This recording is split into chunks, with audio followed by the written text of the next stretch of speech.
নমস্কাৰ আপুনি চাই আছে নিউজ স্ক্যান মই জয়ন্ত মাধৱ গোস্বামী নিউজ স্ক্যানত আৰম্ভণিতে এটা ব্ৰেকিং নিউজ চৰাইদেউত নিৰ্বাচনৰ প্ৰাক্ষণত উত্তপ্ত পৰিস্থিতি নিৰ্বাচনত নিয়োজিত আৰক্ষীৰ ক্ষোভ প্ৰকাশ জিলা প্ৰশাসনৰ চৰম ব্যৰ্থতাৰ অভিযোগ উত্থাপন কৰি ক্ষোভ প্ৰকাশ কৰে নিৰ্বাচনী প্ৰক্ৰিয়াত চৰম বেমেজালিৰ অভিযোগ উত্থাপিত হয় নিৰ্বাচনত নিয়োজিত আৰক্ষীক বঞ্চিত কৰাৰ অভিযোগ উত্থাপিত হৈছে খাদ্য খোৱা পানীকে ধৰি প্ৰাপ্য মাননি দিয়াটোত বেমেজালিৰ সৃষ্টি হৈছে নিৰ্বাচনৰ দায়িত্ব পালন নকৰাৰ হুংকাৰ দিছে আৰক্ষী গৃহৰক্ষীয়ে ঘৰলৈ উভতি যোৱাৰ হুংকাৰ দায়িত্ব থকা ৩০০ গৃহৰক্ষীৰ যি সময়ত সুচাৰুৰূপে নিৰ্বাচন অনুষ্ঠিত কৰাৰ বাবে তৎপৰতা অব্যাহত আছে জিলা প্ৰশাসনৰ তেনে সময়তেই চৰাইদেউত নিৰ্বাচনৰ প্ৰাক্ষণত এক উত্তপ্ত পৰিস্থিতিৰ সন্মুখলৈ আহিছে নিৰ্বাচনত নিয়োজিত আৰক্ষী গৃহৰক্ষীয়ে প্ৰকাশ কৰিছে গভীৰ ক্ষোভ প্ৰকাশ কৰি উত্তপ্ত পৰিস্থিতিৰ সৃষ্টি কৰিছে জিলা প্ৰশাসন চৰম ব্যৰ্থতাৰ অভিযোগ উত্থাপন কৰিছে জিলা প্ৰশাসনৰ বিৰুদ্ধে নিৰ্বাচনী প্ৰক্ৰিয়াত চৰম বেমেজালিৰ অভিযোগ উত্থাপিত হৈছে নিৰ্বাচনত নিয়োজিত আৰক্ষীক বঞ্চিত কৰাৰ অভিযোগ উত্থাপিত হয় খাদ্য খোৱা পানীকে ধৰি প্ৰাপ্য মাননি দিয়াটো বেমেজালিৰ সৃষ্টি হৈছে নিৰ্বাচনত দায়িত্ব পালন নকৰাৰ হুংকাৰ দিছে আৰক্ষী আৰু গৃহৰক্ষী বাহিনীৰ লোকসকলে ঘৰলৈ উভতি যোৱাৰ হুংকাৰ দিছে দায়িত্বত থকা ৩০০কৈ গৃহৰক্ষীয়ে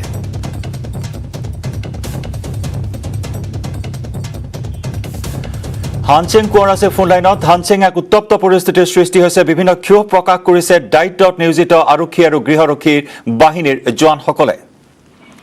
হয় জয়ন্ত এটা কথা ক'ব লাগিব চৰাইদেউত যে নিৰ্বাচনী প্ৰক্ৰিয়া ইতিমধ্যে আৰম্ভ কৰিবৰ বাবে যিসকল জোৱান হওক বা যিসকল অন্যান্য বিষয়া হওক তেওঁলোকে নিজৰ নিজৰ গন্তব্য স্থানলৈ আগমনৰ প্ৰক্ৰিয়া ইতিমধ্যে পুৱাৰে পৰা আৰম্ভ হৈছে আৰু তাৰ মাজতে ৩০০ গৃহৰক্ষী জোৱানক নিয়োজিত কৰাৰ যি প্ৰক্ৰিয়া সেই প্ৰক্ৰিয়া আৰম্ভ কৰিব লওঁতে প্ৰথম ভাগতে কিছু খুব অসন্তুষ্টিৰ সৃষ্টি হৈছিল গৃহৰক্ষী জোৱানসকলে বিভিন্ন ধৰণৰ অভিযোগ তেওঁলোকে আনিছিলে যে প্ৰাপ্যৰ পৰা তেওঁলোকক বঞ্চিত কৰা হৈছে আৰু তেওঁলোকৰ যি মাননি কথা আছে সেয়াটো তেওঁলোকৰ বিসংগতি বুলি তেওঁলোকে অভিযোগ উত্থাপন কৰিছিলে এই কথা কিন্তু আমাৰ নহয় এই কথা গৃহৰক্ষী জোৱানসকলে স্বয়ং নিজেই তেওঁলোকে কৈছিলে কিন্তু শেহতীয়াকৈ এতিয়া জিলা প্ৰশাসনৰ তৎপৰতাত আচলতে সেই পৰিস্থিতি কিছু নিয়ন্ত্ৰণলৈ আহিছে আৰু গৃহৰক্ষী জোৱানসকলে তেওঁলোকে নিজৰ কৰ্তব্যৰত স্থানলৈ যাবলৈ তেওঁলোকে মান্তি হৈছে বুলি আমাক জনাইছে আৰু যি সামগ্ৰিক পৰিস্থিতি আছে এতিয়া নিয়ন্ত্ৰণাধীন বুলি ক'ব লাগিব জয়ন্ত হয় কিন্তু হানসিং এতিয়া প্ৰশ্ন উত্থাপিত হ'ল দায়িত্বত নিয়োজিত এইসকল আৰক্ষী বা গৃহৰক্ষী কিয় প্ৰাপ্য যিখিনি সামগ্ৰীৰ প্ৰয়োজন হয় বা বিশেষকৈ যিখিনি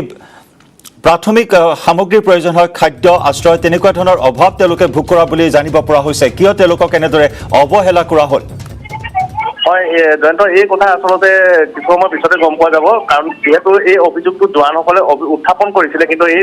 অভিযোগটো সত্যতা এতিয়ালৈকে প্ৰমাণিত হোৱা নাই আৰু তেওঁলোকে কোৱা এটা অভিযোগ আৰু এই অভিযোগটো নিশ্চিতভাৱে জিলা প্ৰশাসনে পৰৱৰ্তী সময়ত ব্যৱস্থা লোৱাৰ কথা স্পষ্ট কৰিছে আৰু কিন্তু এই মুহূৰ্তত আচলতে পৰিস্থিতি নিয়ন্ত্ৰণলৈ আহিছে আৰু জোৱানসকলে ইতিমধ্যে তেওঁলোকৰ কৰ্মত তেওঁলোকে পুনৰবাৰ তেওঁলোকে নিয়োজিত হৈছে ধন্যবাদ জ্ঞাপন কৰিছো হানসিং কোঁৱৰ পৰিস্থিতি বৰ্তমান নিয়ন্ত্ৰণাধীন বুলি জনাইছে আমাৰ সাংবাদিক হানসিং কোঁৱৰে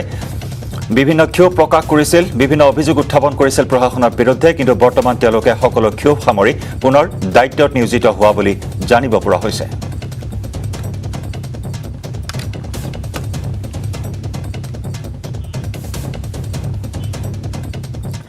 আজি পুনৰ অসমলৈ আহিব কেন্দ্ৰীয় গৃহমন্ত্ৰী অমিত শ্বাহ দ্বিতীয় পৰ্যায়ৰ নিৰ্বাচনৰ বাবে প্ৰচাৰ চলাব কেন্দ্ৰীয় গৃহমন্ত্ৰীগৰাকীয়ে আজি 4খনকৈ নিৰ্বাচনী সভাত অংশগ্ৰহণ কৰিব অমিত শ্বাহে কমলপুৰত বিজেপিৰ প্ৰাৰ্থী দিগন্ত কলিতাৰ হৈ চলাব প্ৰচাৰ কমলপুৰত 11:30 উপস্থিত হোৱাৰ কথা কেন্দ্ৰীয় গৃহমন্ত্ৰীগৰাকী কমলপুৰত বিশাল জনসভাত অংশগ্ৰহণ কৰিব তেওঁ আৰু ইয়াৰ পিছতে জাগিৰোডলৈ যাব কেন্দ্ৰীয় গৃহমন্ত্ৰী অমিত শ্বাহ জাগিৰোডত পীযুষ হাজৰিকাৰ হৈ চলাব প্ৰচাৰ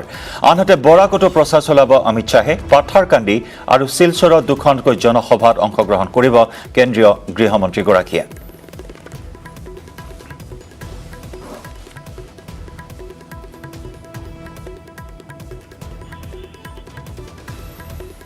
11:30 কমলপুৰত উপস্থিত হ'ব অগপ বিজেপি মিত্ৰজোঁটৰ প্ৰাৰ্থী দিগন্ত কলিতাৰ হৈ প্ৰচাৰ চলাব কমলপুৰ সমষ্টিত যথেষ্ট আকৰ্ষণীয় যুঁজ হ'ব কমলপুৰ সমষ্টিত অগপৰ পৰা বিজেপিয়ে লৈছে এইবেলি কমলপুৰ সমষ্টি সত্যব্ৰত কলিতাক টিকটৰ পৰা বঞ্চিত কৰা হৈছিল আৰু তাৰ পিছতে ক্ষোভ অসন্তুষ্টিয়ে বিৰাজ কৰিছিল যদিও সেই ক্ষোভ অসন্তুষ্টি মহিমূৰ কৰিবলৈ সক্ষম হয় বিজেপিয়ে আনহাতে কংগ্ৰেছৰ ফালৰ পৰা আছে শক্তিশালী প্ৰাৰ্থী কিশোৰ ভট্টাচাৰ্য আৰু দুয়োগৰাকী শক্তিশালী যুৱ প্ৰাৰ্থীৰ মাজত হ'ব তুমুল প্ৰতিদ্বন্দ্বিতা আৰু বিজেপিৰ প্ৰাৰ্থী দিগন্ত কলিতাৰ হৈ নিৰ্বাচনী প্ৰচাৰ অভিযানত আজি নামিব কেন্দ্ৰীয় গৃহমন্ত্ৰী অমিত শ্বাহ। দ্বিতীয় পৰ্যায়ত 1 এপ্ৰিলত অনুষ্ঠিত হ'ব কমলপুৰ সমষ্টিৰ বাবে ভোট গ্ৰহণ আৰু দিগন্ত কলিতাৰ হৈ আৰু কিছু সময় পিছতেই প্ৰচাৰ চলাবলৈ উপস্থিত হ'ব কেন্দ্ৰীয় গৃহমন্ত্ৰীগৰাকী আৰু তাৰ বাবে পুৱাৰে পৰা যুদ্ধংদেহী তৎপৰতাৰে কমলপুৰত ব্যাপক প্ৰস্তুতি দেখিবলৈ পোৱা হৈছিল। অমিত শ্বাহক আদৰণি জনাবলৈ উপস্থিত আছে বিজেপিৰ প্ৰাৰ্থী দিগন্ত কলিতা। যথেষ্ট আত্মবিশ্বাসী কমলপুৰৰ ৰাইজে তেওঁক আশীৰ্বাদ দিব, মৰম দিব আৰু এইগৰাকী প্ৰাৰ্থীৰ হৈ অমিত শ্বাহে নিৰ্বাচনী প্ৰচাৰ চলাব আৰু কেইটামান মুহূৰ্তৰ পিছতেই উপস্থিত হ'ব কমলপুৰত।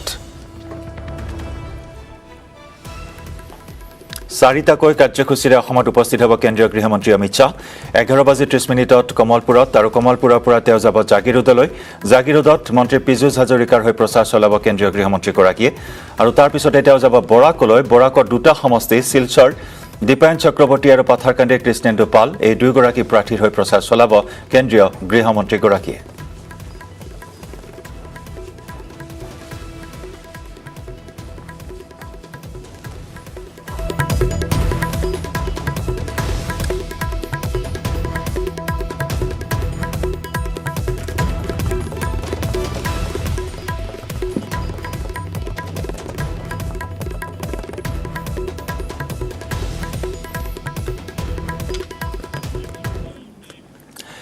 কাইলৈ ৰাজ্যৰ প্ৰথম পৰ্যায়ৰ ভোট গ্ৰহণ। 47টা সমষ্টিত অনুষ্ঠিত হ'ব প্ৰথম পৰ্যায়ৰ নিৰ্বাচন। উজনি অসমৰ 11খন জিলাৰ 42টা সমষ্টি আৰু নগাঁও জিলাৰ 5টা সমষ্টিত হ'ব প্ৰথম পৰ্যায়ৰ ভোট গ্ৰহণ। প্ৰথম পৰ্যায়ত মুঠ 81,09,815 গৰাকী ভোটাৰে নিৰ্ণয় কৰিব 264 গৰাকী প্ৰাৰ্থীৰ ভাগ্য। শান্তিপূৰ্ণভাৱে নিৰ্বাচন অনুষ্ঠিত কৰিবৰ বাবে সষ্টম হৈছে নিৰ্বাচন আয়োগ। স্পৰ্শকাতৰ আৰু অতি স্পৰ্শকাতৰ ভোটগ্ৰহণ কেন্দ্ৰত কটকটীয়া কৰি তোলা হৈছে নিৰাপত্তা ব্যৱস্থা। সম্পূৰ্ণ কোভিড প্ৰটকল মানি অনুষ্ঠিত হ'ব এইবাৰৰ নিৰ্বাচন। ইতিমধ্যে সকলো ভোটাৰকে মাস্ক পৰিধান কৰি ভোটগ্ৰহণ কেন্দ্ৰলৈ যাবলৈ আহ্বান জনাইছে ৰাজ্যৰ মুখ্য নিৰ্বাচনী বিষয়া নীতিন খাড়ে।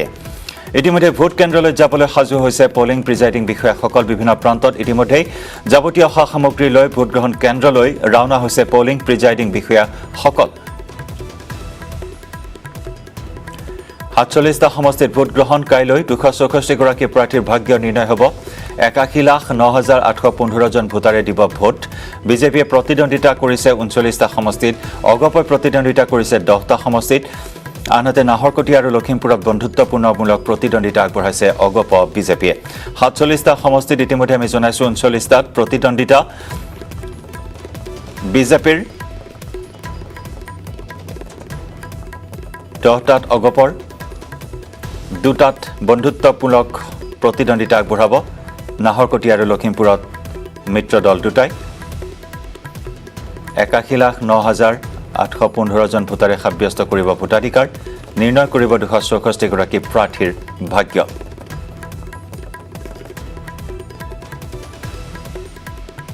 আনহাতে কংগ্ৰেছৰ খবৰ আমি জনাইছোঁ। কংগ্ৰেছে 47টা সমষ্টিৰ ভিতৰত 43টা সমষ্টিতে আগবঢ়াইছে প্ৰতিদ্বন্দ্বিতা কাইলৈ প্ৰথম পৰ্যায়ৰ নিৰ্বাচনৰ বাবে।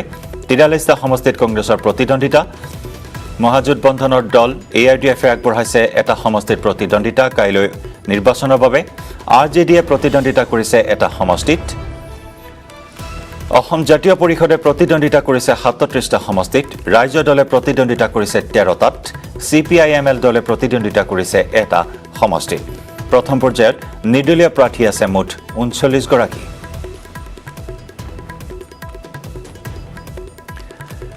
আৰু যে 47টা সমষ্টিত কাইলৈ প্ৰথম পৰ্যায়ৰ নিৰ্বাচন অনুষ্ঠিত হ'ব,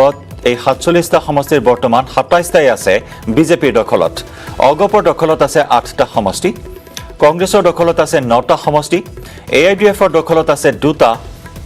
আৰু নিৰ্দলীয় অৰ্থাৎ সন্মিলিত গণশক্তিৰ দখলত আছে এটা সমষ্টি। এই 47টা সমষ্টিত কাইলৈ হ'ব প্ৰথম পৰ্যায়ৰ ভোটগ্ৰহণ আৰু এই 47টা সমষ্টিৰ নিৰ্বাচনে যথেষ্ট তাৎপৰ্য বহন কৰিব। কোন দলে চৰকাৰ গঠন কৰিব এই 47টা সমষ্টিৰ নিৰ্বাচনৰ ওপৰতেই নিৰ্ভৰ কৰিব ভৱিষ্যত। আজি পুনৰ অসমলৈ আহিব কেন্দ্ৰীয় গৃহমন্ত্ৰী অমিত শ্বাহ। দ্বিতীয় পৰ্যায়ৰ নিৰ্বাচনৰ বাবে প্ৰচাৰ চলাব অমিত শ্বাহে। আমি জনাইছোঁ 4খনকৈ আজি নিৰ্বাচনী সভাত অংশগ্ৰহণ কৰিব কেন্দ্ৰীয় গৃহমন্ত্ৰীগৰাকীয়ে। কমলপুৰত দিগন্ত কলিতাৰ হৈ চলাব প্ৰচাৰ অংশ ল'ব কমলপুৰৰ বিশাল জনসভাত আৰু ইয়াৰ পিছতে জাগিৰোডলৈ যাব কেন্দ্ৰীয় গৃহমন্ত্ৰীগৰাকী জাগিৰোডত মন্ত্ৰী পীযুষ হাজৰিকাৰ হৈ চলাব প্ৰচাৰ বৰাকতো অমিত শ্বাহে চলাব প্ৰচাৰ পাথাৰকান্দি আৰু শিলচৰৰ দুখন জনসভাত অংশগ্ৰহণ কৰিব তেওঁ সতীৰ্থ সাংবাদিক ভাস্কৰ হাজৰিকা এই মুহূৰ্তত উপস্থিত আছে কমলপুৰত ভাস্কৰ পুনৰ আপোনাৰ কাষলৈ আহিছোঁ ইতিমধ্যে পুৱাৰে পৰা যুদ্ধংদেহী তৎপৰতাৰে অমিত শ্বাহক আদৰণি জনাবলৈ ব্যস্ততা আপুনি আমাক দেখুৱাইছে এই মুহূৰ্তত জনাওক কিমান সময়ত তেওঁ উপস্থিত হ'ব কমলপুৰত প্ৰচাৰ চলাব বিজেপিৰ প্ৰাৰ্থীগৰাকীৰ হৈ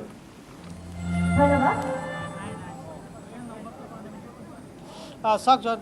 যদিও বা 11:30 তেওঁ যি য'ত আচলতে সভা অনুষ্ঠিত হ'ব তাৰ পৰা 100 মিটাৰ দূৰত্বত হেলিপেডৰ ব্যৱস্থা গ্ৰহণ কৰা হৈছে যদিও বা 11:30 তেওঁ ইয়াত উপস্থিত হোৱাৰ কথা আছিল কিছু হয়তো তেওঁৰ যি কাৰ্যসূচী সেয়া পলম হোৱাৰ শেহতীয়াকৈ যে আমি খবৰ আহি পৰিছে আৰু কমলপুৰত এই মুহূৰ্তত যি দিগন্ত কলিতা হৈ নিৰ্বাচনী প্ৰচাৰ চলাব এই মুহূৰ্তত মই সামগ্ৰিক পৰিৱেশ কিছু দেখুৱাম ইতিমধ্যে যিসকল বিজেপি সমৰ্থক আছে সেই সমৰ্থকসকল আহি আছে ভিন্ন প্ৰান্তৰ পৰা যিহেতু ইয়াত 20ৰ পৰা 25,000 লোকৰ সমাগমৰ আশা কৰা হৈছিল আৰু সেই উদ্দেশ্যে ইয়াত চকীৰ ব্যৱস্থা গ্ৰহণ কৰা হৈছিল কাৰণ যিহেতু এতিয়া ঠিক 11:20 হৈছে আৰু মই আকৌ কৈছোঁ যে যিহেতু 11:30 বজাত এই কাৰ্যসূচী আছিলে কিন্তু কিছু পলম হোৱাৰ পূৰ্ণ সম্ভাৱনা আছে বা ইতিমধ্যে তেওঁলোকৰ ফালৰ পৰা বা বিজেপি কাৰ্যকৰ্তাৰ ফালৰ পৰা আমাক জানিবলৈ দিছে যে কিছু তেওঁৰ পলম হ'ব আৰু তাৰ পাছতে তেওঁ এই যি বিশাল জনসভা য'ত কমলপুৰ বিজেপিৰ যি মিত্ৰজোঁটৰ যি প্ৰাৰ্থী দিগন্ত কলিতা হৈ এক বিশাল সভাৰ যি ভাষণ ৰাখিব অমিত শ্বাহ ডাঙৰীয়াই আৰু ভাষণৰ পূৰ্বে এই মুহূৰ্তত কিছু সাংস্কৃতিক অনুষ্ঠানৰ আয়োজন কৰিছে সেই সাংস্কৃতিক অনুষ্ঠান চলি আছে তাৰ পূৰ্বে মই কিছু পৰিৱেশ যাম ইয়াত যথেষ্ট লোক আছে মই তেওঁলোকৰ কাষলৈ যাম তেওঁলোকৰ পৰা পোনপটীয়াকৈ জানিবলৈ চেষ্টা কৰিম কি হ'ব কমলপুৰত কি হ'ব কোন জিকিব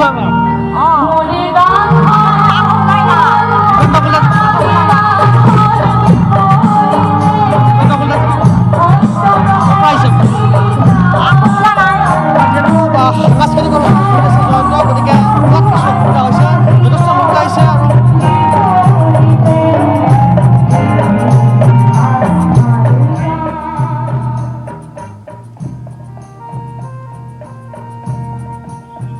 হয়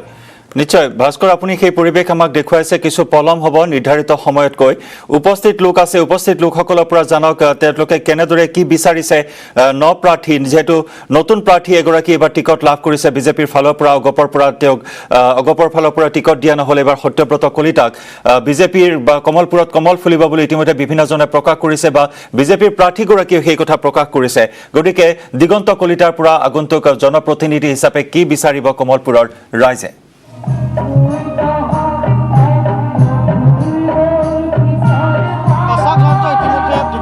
স্পষ্ট কৰি কৈছে যে ইয়াত তেওঁলোকে বিজেপি আৰু বিজেপিৰ কোনো সংঘাত নাই তেওঁলোকে ভাতৃত্বৰে আচলতে নিৰ্বাচন অৱতীৰ্ণ হৈছে যোৱা বছৰ যিহেতু তেওঁলোকে অংশগ্ৰহণ কৰিছিল সেয়ে এই বছৰ তেওঁলোকে বিজেপি কৰি দিছে ইয়াত কোনো সংঘাত নাই ইয়াৰ এক অপপ্ৰচাৰ বুলি ক'ব বিচাৰিছে যি নহওক তেওঁ 1 লাখতকৈ অধিক ভোটত জয়ী হোৱাৰ তেওঁ আশা ব্যক্ত কৰিছে আৰু সেয়া আচলতে কমলপুৰবাসী ৰাইজে ক'ব অহা 2 মে'ৰ ফলাফলে ক'ব যে কমলপুৰত কমল ফুলিব নুফুলে কাৰণ ইতিমধ্যে দিগন্ত কলিতাই স্পষ্ট কথা যে পুনৰবাৰ কমলপুৰত কমল ফুলিব যিহেতু 2016 বৰ্ষত আচলতে 2011 বৰ্ষত সেয়া যেতিয়া যথেষ্ট বেয়া আছিলে বিজেপিৰ সেই সময়ত কিন্তু বিজেপিৰ পৰা ইয়াত তেওঁ জয়ী হ'বলৈ সক্ষম হৈছিলে কমলপুৰৰ পৰা কমলপুৰ সমষ্টিটো বিজেপি দখলত আহিছিলে গতিকে তেনে ক্ষেত্ৰত তেওঁলোকে আশাবাদী যে পুনৰবাৰ কমলপুৰত কমল ফুলিব আৰু সেই সময়ত বিজেপি হৈ যাদৱ ডেকা ইয়াত জয়ী হৈছিলে আৰু তাৰপিছত বিত্তৰ খাতিৰত 2016 বৰ্ষত অগপক এই সমষ্টিটো এৰি দিছিলে আৰু অগপক সেই সময়ত অগপৰ হৈ সত্যবান কলিতা জয়ী হৈ আহিছিলে আৰু অৱশেষত সত্যবান কলিতা বিধায়ক হোৱাৰ পাছতো এই বছৰ তেওঁলোকে পুনৰবাৰ সেই সমষ্টিটো বিজেপিত এৰি দিব লগা হ'ল আৰু য'ত দিগন্ত কলিতাই প্ৰাৰ্থিত্ব লাভ কৰিলে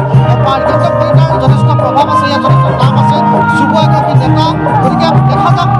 কমলবাসী ৰাইজে ক'ব আৰু এই মুহূৰ্তত সাংস্কৃতিক অনুষ্ঠান চলি আছে সেই সাংস্কৃতিক অনুষ্ঠানত পোনপটীয়াকৈ দেখুৱাবলৈ চেষ্টা কৰিম হয়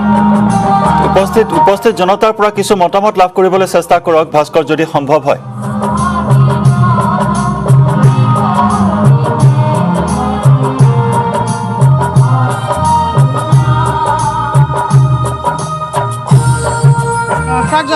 যেহেতু সাংস্কৃতিক অনুষ্ঠান চলি আছে গতিকে এই ক্ষেত্ৰত ভাষ্যত কিছু অসুবিধাৰ সন্মুখীন হ'ব লগা হৈছে যথেষ্ট ঘূৰচুৰীয়া পৰিৱেশ হৈ আছে ইয়াত গতিকে কিছু সময়ৰ পাছত আমি যিসকল ইয়াত বিজেপিৰ সমৰ্থকসকল আছে তেওঁলোকৰ কাষলৈ যাম তেওঁলোকৰ পৰা আমি মনৰ প্ৰতিক্ৰিয়া জানিবলৈ চেষ্টা কৰিম তেওঁলোকেনো কি কয় কিমান আশাবাদী সেয়া সকলো আমি জানিবলৈ চেষ্টা কৰিম পৰৱৰ্তী সময়ত আমি সেই ভাষ্য ল'বলৈ চেষ্টা কৰিম বা নিউজসকল আমি সেয়া জনাম ধন্যবাদ ভাস্কৰ এই মুহূৰ্তত আমি বিদায় জনাইছোঁ কিছু সময়ৰ বাবে আপোনাক আমি পুনৰ সংযুক্ত হ'ম আপোনাৰ সৈতে বৰ্তমান সাংস্কৃতিক অনুষ্ঠান আৰম্ভ হৈছে সকলোৱে অপেক্ষা কৰি আছে অমিত শ্বাহলৈ 11:30 উপস্থিত হোৱাৰ কথা আছিল যদিও কিছু পলমকৈ উপস্থিত হ'ব বুলি জানিব পৰা হৈছে আৰু তাৰ বাবে এতিয়া অপেক্ষা কৰি আছে জনতাই অপেক্ষা কৰি আছে কমলপুৰৰ বিজেপিৰ প্ৰাৰ্থী দিগন্ত কলিতায়ো দিগন্ত কলিতাৰ হৈ প্ৰচাৰ চলাব কেন্দ্ৰীয় গৃহমন্ত্ৰীগৰাকীয়ে আৰু কাইলৈ প্ৰথম পৰ্যায়ৰ নিৰ্বাচন ইতিমধ্যে ভোটগ্ৰহণ কেন্দ্ৰসমূহলৈ ৰাওনা হৈছে পলিং প্ৰিজাইডিং বিষয়াসকল 6433টা স্থানত 11537টা ভোটগ্ৰহণ কেন্দ্ৰত ভোটদান প্ৰক্ৰিয়া অনুষ্ঠিত হ'ব মুঠ পলিং বিষয়া হৈছে 2,41,269 গৰাকী আৰু 50% ভোট কেন্দ্ৰত কৰা হৈছে ৱেব কাষ্টিঙৰ ব্যৱস্থা পলিং ষ্টেচনসমূহত থাকিব মাস্কৰ ব্যৱস্থা স্পৰ্শকাতৰ ভোট কেন্দ্ৰত থাকিব কেন্দ্ৰীয় অৰ্ধসামৰিক বাহিনী অসম আৰক্ষীৰো 6জনকৈ জোৱান থাকিব আৰু অতি স্পৰ্শকাতৰ স্থানত দুগুণে নিয়োগ কৰা হ'ব নিৰাপত্তা আৰক্ষী